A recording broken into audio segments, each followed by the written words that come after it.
ఈరోజు developed countries అయినా, develop అవుతున్న కంట్రీస్ అయినా, డెవలప్ కాకపోయిన కంట్రీస్ అయినా ఎక్కడ తీసుకున్న మేజర్ సమస్య ట్రాఫిక్.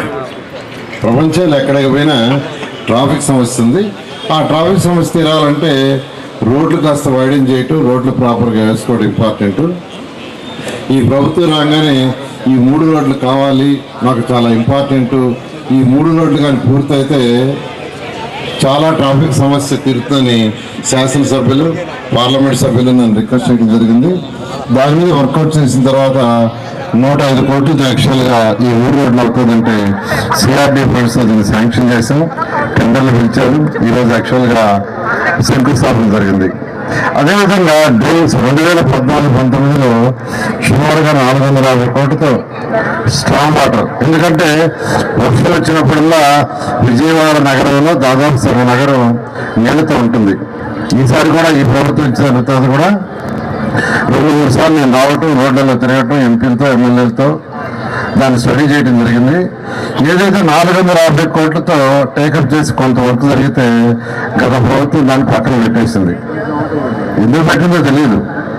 శాంక్షన్ చేసాం, కొంత వర్క్ జరిగింది, దాన్ని పూర్తి చేయాలి. అయితే మళ్ళీ ఇప్పుడు దాన్ని యాక్చువల్గా చేయాలంటే ఈరోజు మీకు అందరికీ తెలిసిందే, గత ప్రభుత్వం చేసిన ఆర్థిక వ్యవస్థ అవకతవకల వల్ల ఈరోజు వెంటనే టేకప్ చేయాలంటే కష్టమవుతుంది.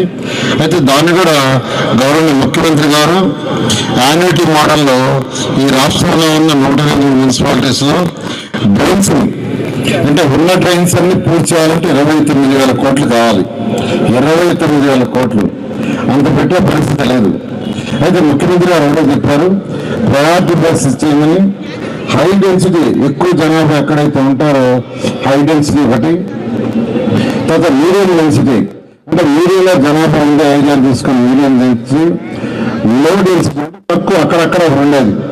ఇలా డివైడ్ చేస్తే హై డెన్సిటీ ఉండే పాపులేషన్ దగ్గర డెన్సిటీ పూర్తిగా చేయాలంటే 5,000 కోట్లు కావాలి. మీడియం డెన్సిటీ పాపులేషన్ పూర్తి చేయాలంటే 4,000 కోట్లు, లో డెన్సిటీ ఉండేది చేయాలంటే 20,000 కోట్లు. నేను ముఖ్యమంత్రి గారు హై డెన్సిటీ మీడియం అంటే 9,000 కోట్లతో చేశాము. ఆ 9,000 కోట్లు ఒక 4,000 కోట్లు కేంద్ర ప్రభుత్వం యాక్చువల్గా యుఐడిఎఫ్ ద్వారా ఇస్తా ఉన్నారు. మిగతా 5,000 కోట్లు యాన్యుటీ తీసుకోవడానికి గవర్నర్ ముఖ్యమంత్రి గారు యాక్సెప్ట్ చేశారు. రాష్ట్రాల్లో ఉన్న అన్ని మున్సిపాలిటీస్లో ఈ డ్రైన్స్ గురించి ఎక్స్ప్లోషన్స్ అధికారులు చెప్పారు. వాళ్ళు దాదాపు 74 మున్సిపాలిటీస్ కంప్లీట్ చేశారు, మిగతా కూడా చేస్తున్నారు. దాంట్లోనే ఏదైతే 2014-19లో పెట్టి కొంత వర్క్ అయి విజయవాడలో గత ప్రభుత్వం ఆపేసిందో ఈరోజు శాసనసభ్యులు, పార్లమెంట్ సభ్యులు, ప్రజాప్రతినిధులు ఆ స్కీమ్లో కూడా దాన్ని పెట్టి 2009 రాబోయే 2-3 నెలల టెండర్ పిలిచి దాన్ని కంప్లీట్ చేస్తామని సభాముఖంగా నేను అందరికీ తెలియజేస్తాను. Thank you. కేంద్ర ప్రభుత్వం ఆర్డర్స్ వేసింది 2027 మార్చి 31 వరకు ఎటువంటి డీలిమిటేషన్స్ చేయకూడదు ఇచ్చారు. అందువల్ల 2027 మార్చ్ 31 చేయలేము. అయితే ఈనాడు ముఖ్యమంత్రి గారు ప్రజాప్రతినిధులతో డిస్కస్ చేసి దాని ప్రాసెస్ రెడీ చేసి పెట్టుకొని 2027 మార్చ్ 31 అయినా దాన్ని చేయమన్నారు. దాన్ని వర్కౌట్ చేస్తున్నాం. ఖచ్చితంగా విజయవాడ గ్రేటర్ విజయవాడ అదేవిధంగా తిరుపతి 2 కూడా చేయడం